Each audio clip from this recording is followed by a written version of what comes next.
காலையில் நான் எழுந்தரிக்கிறதுக்கு 1 மணி நேரம் தாமதமாகிடுச்சு. 7 மணிக்கு தான் எழுந்திரிச்சேன். ஏன்னா இரவு முழுவதும் இடி மின்னலோட மழை வர மாதிரியே இருந்தது. அதனால் எந்திரிச்சு பார்த்துட்டே இருந்தேன். நாய்க்குட்டி கிட்டத்தட்ட அரை மணி நேரமாக வாசல்லையே காத்துட்டு இருந்திருக்கு. வேறு ஒன்றும் இல்லை, பிஸ்கட் போடுவான்னு எதிர்பார்ப்பில் தான். இன்னொன்று, வீட்டுக்கு பக்கத்தில் இருக்கிற வயலில் கோழிகள் மேய துவங்கிருச்சு. அந்த சோளம் ஊன்னது மேலே தெரிஞ்சதுன்னா கண்டிப்பாக கோழிகள் பொறுக்கிடும். அதனால் ஒரு 10லேருந்து 20 நாள் பாதுகாப்பாக தான் பார்த்துக்கணும். இன்னொன்று, கால்நடைகளை தினமுமே ஒரு 2 மணி நேரம் வேளாண்மை செய்யாத வயலில் கொண்டு போய் கட்டிட்டு மேய விட்டு பிடிச்சிட்டு வருவாங்க. நம்மக்கிட்ட வளர்ந்ததுன்னா இந்த 2 தான், மீதி 2 கண்ணுக்குட்டி தான். நேற்று இந்த வயலில் நீங்கள் காணொலியில் பார்த்துருக்கலாம் தண்ணீர் எவ்வளவு தேங்கி இருந்ததுன்னு. நல்லதொரு வாய்ப்பாக நேற்று இரவு மழை இல்லை. அதனால் ஒரு வயல்லையாக விதைகள் முளைக்க துவங்கியிருக்குது. இது வந்து முதல் நாள் உண்ணது. நீங்கள் இப்போ இதற்கு முன்னர் பார்த்தது 3வது நாள் உண்ணது. இன்னும் ஒரு 2 நாள் கழித்து பார்த்தா ஏக்கத்துக்கும் 1.5 ஏக்கர்லேயும் முளைப்பு வந்துடும். இது வந்து 2வது நாள் உண்ணது. அதான் அரை ஏக்கராக தான் ஆட்கள் ஊனிட்டு வந்தாங்க. ஏன்னா ஆட்கள் மொத்தமாக கிடைக்கல. இன்னுமே முளைப்பு திறன் வந்து 80% மேலே இல்லைன்னு நினைக்கிறேன். இந்த மழைக்கு சில விதைகள் முளைக்கும். நம்ம ஒரு 4 நாள் காத்திருந்துட்டு அடுத்த முறை நீர் பாய்ச்சறதுக்கு முன்னாடி தான் பழுது விதைகள் ஊனணும். ரொம்ப அதிகமாக முளைக்காத சொட்டை இருக்கிற இடத்துலலாம் நம்ம வந்து ஊனி விடணும்.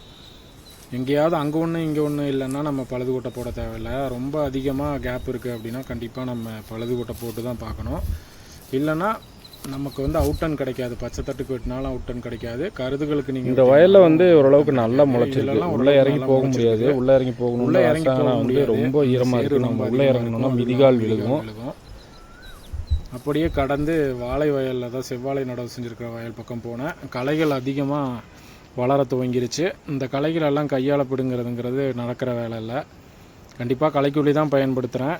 ஆனால் முடிஞ்ச வரைக்கும் அதில் அளவு குறைவாக, அதுவும் களைகள் நிறைய முளைச்சதுக்கப்புறம் அடிப்பேன். ஏன்னா அடிக்கடி சிறு களைகளாகவே இருக்கும்போது அடிச்சுட்டே இருக்கும்னா அது மண்ணில் நேரடியாக படும் தான். ஆனால் இதுலேயும் ஒரு பிரச்சனை இருக்குது. வளர விட்டு அடிக்கிறதுனால அந்த விதைகள் மறுபடியும் விழுந்து ஏகத்துக்கும் முளைச்சிக்கிட்டே தான் இருக்குது.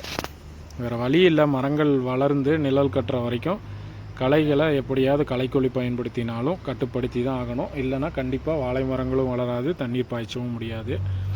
அதே நிலை தான் இந்த விலைக்கு விட்டுருக்கிற வயல்லையும். அந்த மேலே இருக்கிற ட்வைனெல்லாம் வந்து அறுத்து விடணும். இதே மாதிரி நேற்று தான் இலை அறுத்தாங்க. அதனால் உங்களுக்கு ஒன்றும் இலைகள் தெரியாது. களைக்கொல்லியும் அடித்து கொடுக்கணும். ஏன்னா புதர் மண்டை ஆரம்பிச்சிருச்சு. அதுவும் நல்ல கனத்த மழை பெஞ்சது அப்படின்னா களைகள் ரொம்ப வேகமாக வளரும். அப்புறம் ஆட்கள் உள்ளே போய் வெட்ட முடியாது. கண்டிப்பாக பாம்பு வரதுக்கான பிரச்சனை இருக்குது. இந்த டொயின் அறுக்கலை அப்படின்னா இந்த மரங்கள் எல்லாம் ஒன்று மேலே ஒன்று விழுகும். அதாவது இனி வந்து நீர் சுண்டி வாடின மரங்கள்லாம் மேலே விழுகும். இது நான் கடந்த 6 மாதத்துக்கு முன்னாடி வச்ச மிளகாய் செடி இன்னுமே காய்கள் இருக்குது. கண்டிப்பாக இந்த களைகளுக்கு இந்த ஈரம் காயறதுக்கு முன்னாடியே களைக்கொல்லி பயன்படுத்திடணும். அப்போ தான் நம்ம அவங்களுக்கு வந்து சொன்ன மாதிரி, ஏன்னா அவங்க சொன்ன மாதிரி அட்வான்ஸ் பண்ண கொடுத்துட்டாங்க. நம்ம அதில் கரெக்டாக இருக்கணும். வயலை ஓரளவுக்கு சுத்தமாக வச்சுக்கணும். அதே மாதிரி திரண்டத்தார்கள் இருக்கானும் பார்த்துட்டு போனேன். ஏன்னா நாளைக்கு, அதாவது சனிக்கிழமை வந்து ஏலம் நடக்கும். அதுக்கு நான் வெட்டி கொண்டு போகணும்.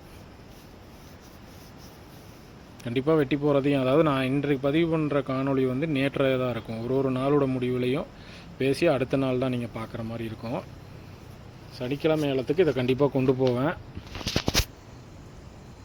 அதே மாதிரி தான் அடுத்து அவுரி மீன்களுக்கு தீன் போட வந்தேன். அவுரி மீன் இல்லை, மறுபடியும் எனக்கு அவுரி மீனே வருது. விரால் மீன் தான். இப்போ கணக்குக்கு 7 இருக்குது. ஆனால் ஒரு திருப்தி என்னென்னா, நம்ம வந்து உயிர் மீன்கள் கொடுக்காமையே ஓரளவுக்கு வளர்ச்சி நல்லாயிருக்கு அப்படின்னு. இதில் நல்லா இந்த காணொலியை கவனிச்சிங்கன்னா ஒரே ஒரு குள்ளக்கண்டை மீன் மட்டும் இதில் இருக்கும். அது எப்படி இவ்வளோ நாள் உயிர் தப்பிச்சிருக்குன்னு தெரியல. நான் 2 குள்ளக்கண்டைகளில் விட்டுறேன். அதாவது குட்டையில் சேகரிக்கும் போது மாட்டுச்சு. அதை கொண்டு வந்து இதில் விட்டுருந்தேன். என்ன ஆகுதுன்னு பார்க்கலான்னு.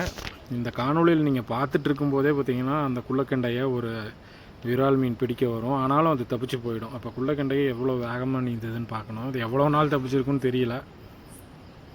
நான் அது வலையில் மாட்டுச்சு கொண்டு வந்து தொட்டியில் விட்டுட்டேன். இப்போ பாருங்கள், அந்த குள்ளக்கண்டை இந்த இடத்துல இருக்கா. பிடிக்க தான் முயற்சி செஞ்சிச்சு. ஆனால் அது விலகி போயிடுச்சு.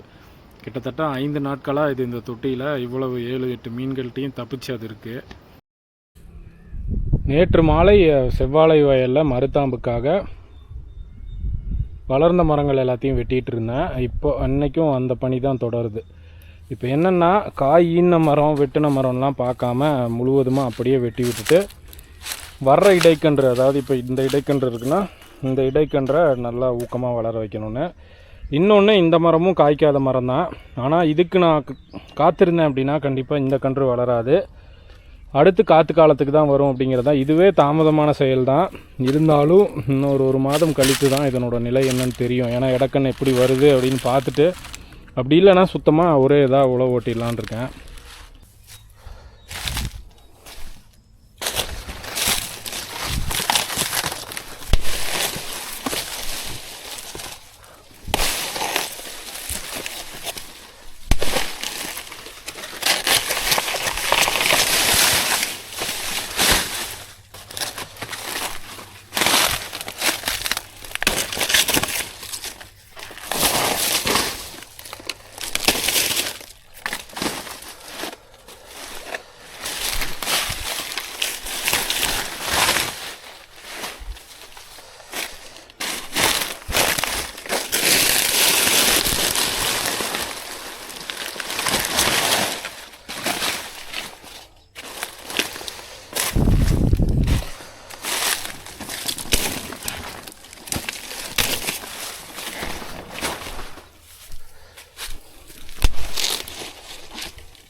இப்போ மருதாம்புக்காக மரங்கள் எல்லாத்தையும் வெட்டி போட்டுட்ருக்கேன். அதாவது அறுவடை ஆகாததுனால எதுவுமே பார்க்காம சில இடத்துல தார்கள் கூட இருந்தது, அதை அப்படியே வெட்டி உள்ளே போட்டேன்.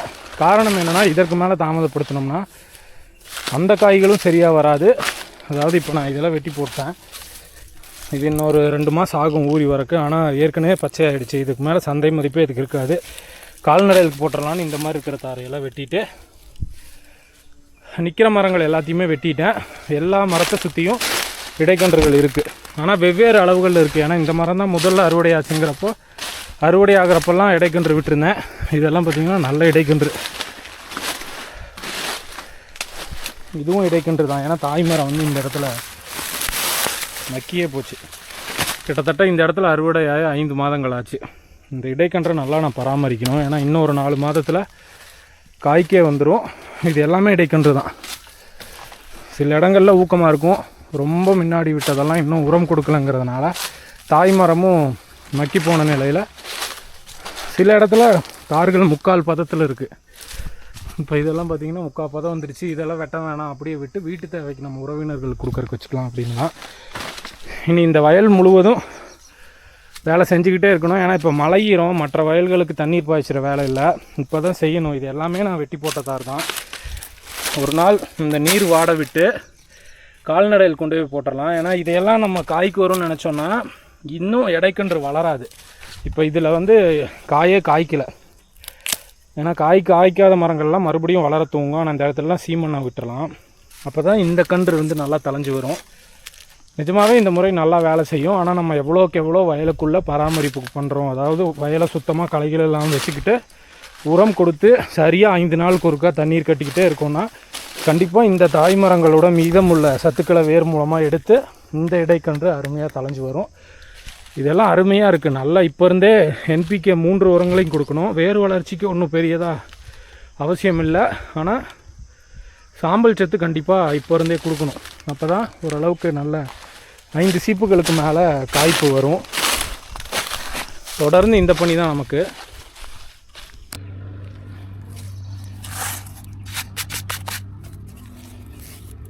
மீன்களுக்கு உணவளிக்கிறதுக்காக நல்ல கனிஞ்ச மொந்த வாழைப்பழம் ஒரு 6 பழத்தை வந்து உரித்து நல்ல சிறு சிறு துண்டுகளாக வெட்டியே போட்டுடலான்னு நான் முடிவு பண்ணிட்டேன். ஏன்னா உள்ளே இறங்கி நான் கேமரா ஒரு கையில் பிடிச்சிட்டு இந்த தோலையும் உரித்து நம்ம பெரிய துண்டுகளாக போட முடியறதில்ல. ஏன்னா கொஞ்சம் தவறுனாலும் கேமரா வந்து தண்ணிக்குள்ளே போயிடும். இது மிதக்கிறதுக்கு வாய்ப்பே கிடையாது. இன்னும் 40 அடி ஆழம் இருக்குது. கண்டிப்பாக கேமரா எடுக்கிறது ரொம்ப கஷ்டம். அதனால் இங்கேயே வெட்டி கொண்டு போயிடலாம் அப்படிங்கிறது தான் செய்கிறதே செய்கிறோம். கண்டிப்பாக அதை ஒரு சரியான வழியில் செஞ்சுட்டு போயிடலாம் அப்படிங்கிறது தான். ஏன்னா நேற்றே கேமரா வந்து கையிலேருந்து தவற பார்த்துச்சு. அதனால் நம்ம உள்ளே இறங்கி அந்த இக்கட்டான இடத்துல வந்து இந்த வேலையெல்லாம் செய்ய வேண்டாம் அப்படின்னு மொத்தம் 6 பழம் எடுத்தேன். அதில் 4 பழமே நிறையா இருக்க மாதிரி தோணுது. ரொம்ப அதிகமாகவும் போடக்கூடாது. நிறைய பேர் நினைப்பீங்க பழங்களை வந்து வீண் பண்ணுறேன்னு. ஆனால் இது மீன்களுக்கு நான் உணவாக தான் கொடுக்குறேன். நம்மக்கிட்ட விலை போகாத நிறைய வாழைத்தார்கள் இருக்குது. மொந்த வாழையெல்லாம் கொண்டு போனால் 50 ரூபா 100 ரூபாய்க்கு கூட கேட்குற கால் இல்லை. கால்நடைகளுக்கும் சரி மீன்களுக்கும் இப்போ அதுதான் முக்கியமான உணவாக இருக்குது. தண்ணி ரொம்ப கீழே இருக்குது. இப்போ சரியாக ஒரு 40 அடி தண்ணி இருக்கும். இந்த கிணறு மொத்தமாக 70 அடி.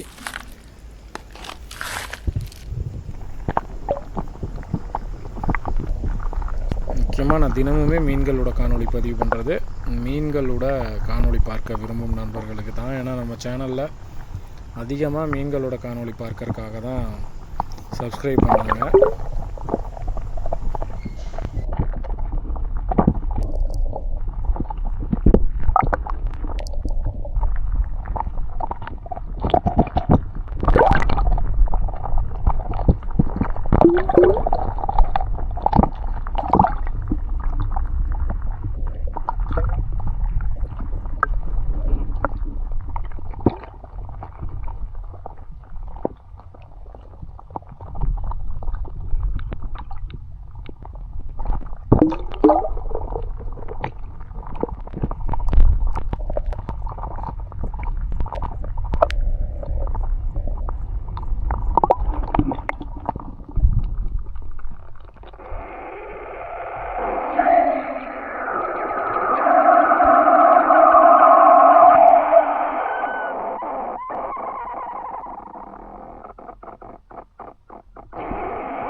மாலை நேரம் முழுவதுமே இந்த வாழை வயலை சுத்தம் பண்ணுற வேலை தான். இன்னுமே 500 கன்றுகளுக்கு மேலே இருக்குது. இன்னும் ஒரு 2 நாட்கள் முழுவதுமாக இந்த வேலை செய்யணும்.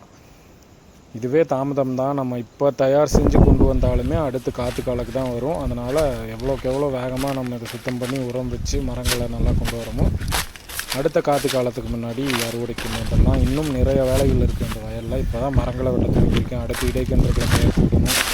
அதாவது நிறைய இடைக்கன்றுகள் இருக்கும். அதில் ஒரு கன்று மட்டும் விட்டுட்டு மீதியெல்லாம் மண்வெட்டியில் வெட்டி விடணும். நிறைய வேலைகள் இருக்குது தோட்டத்தை சுற்றி. ஆட்கள் விட்டும் பண்ண முடியாது.